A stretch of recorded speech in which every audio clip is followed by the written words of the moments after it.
Aswail Talawail Tetsimia Tilsqui Talitzel Kwaskaukail Casta Stalo Nation Yahikosai.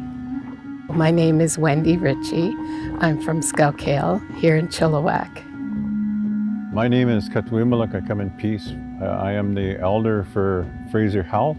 My given name is Francis Horn. My name is Pixie Wells. First of all, I'd like to thank you. I'm honored and humbled to be asked to speak on behalf of the Métis Nation of British Columbia, and I'm also honored to be here on the unceded and ceded traditional territories of the Stolo people. Tansei, bonjour, hello everyone, Iswael. My name is Louis de Jager. I'm the president of the Chilliwack Métis Association. I'm also a sessional instructor at the University of the Fraser Valley.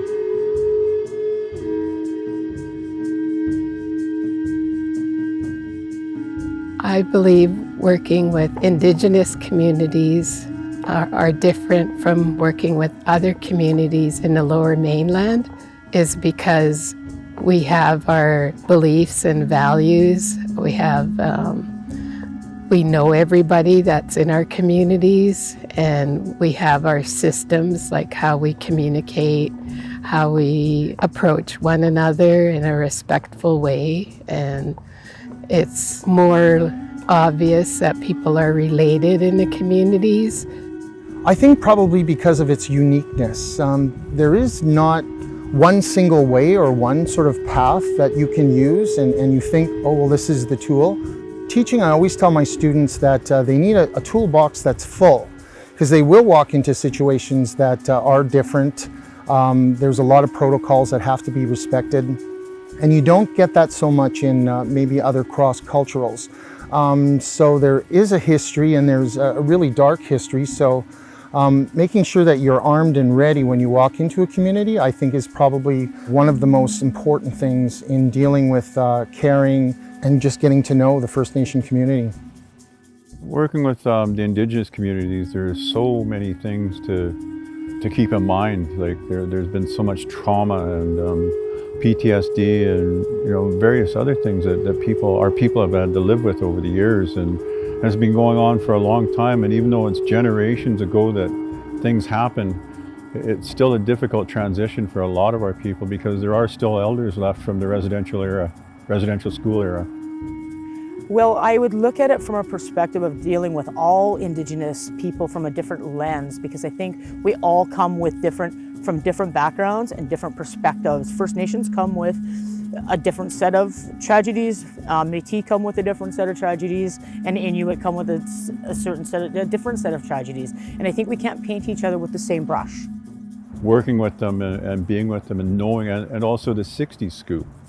It's important that, and day school is another one. It's important that we recognize that there's going to be traumas, that there's going to be problems, and how we tackle them and how we foresee them, and steering them in the direction they need to go.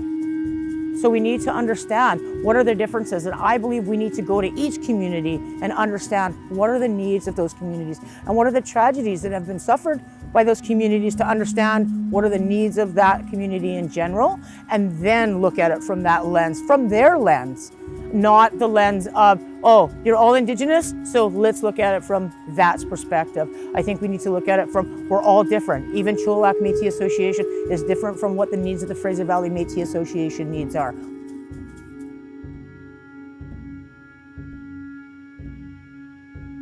I believe how staff should approach communities when they come in to do business or conduct themselves. I feel that it would be respectful in every way to approach our admin staff.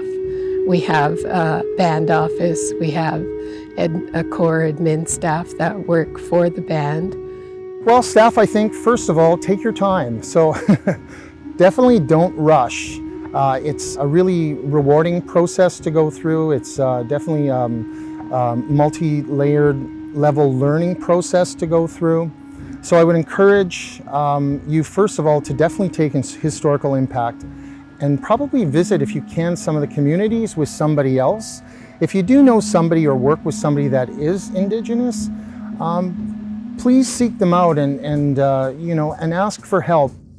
I think they should educate themselves on what Indigenous community that they're going into, what particular group of Indigenous people that they're dealing with, whether it be Métis, Inuit, and or First Nations groups.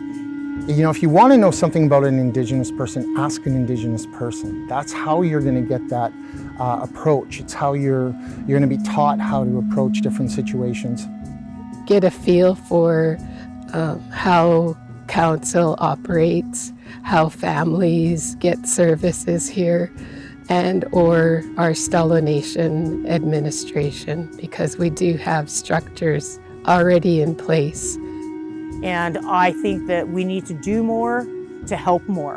And the only way to do that is by listening and learning and coming back to the table as an understanding of where the traumas come from, where the tragedies started, and taking the stigmatism out of all of this stuff and getting back to the table and really starting from love again. Well, you know, it reminds me of a man named Talachitl. He was from Yakupuyus. And whenever he would get up, and these words I like to leave wherever I go, I remember his words very well. He would say, always be kind, be compassionate, be caring with people. That's all you need to know. All we want is love. Everybody wants to be loved and they want to feel the love. That's all.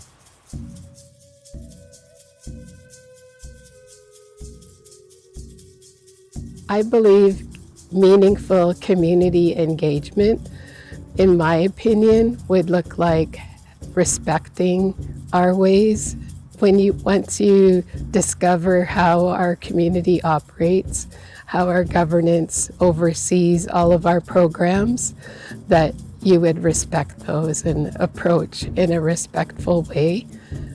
There are procedures and there's ceremony that needs to be part of a process of any type of healing or engagement.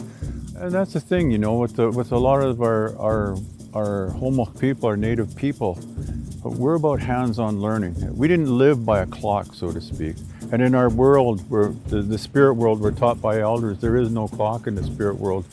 So when we need time, whether it's to ask for something or for healing or prayer or whatever, we're taught to take our time, and a lot of people don't understand that. Listening is really listening to what's going on around you, listening to how somebody else feels about a certain situation, even though you might think that that is the right path forward. Talk to elders. There's a lot of knowledge that isn't written down. There's a lot of stories, and there's a lot of ways of healing that aren't just, you know, what maybe you and I know or what you're taught.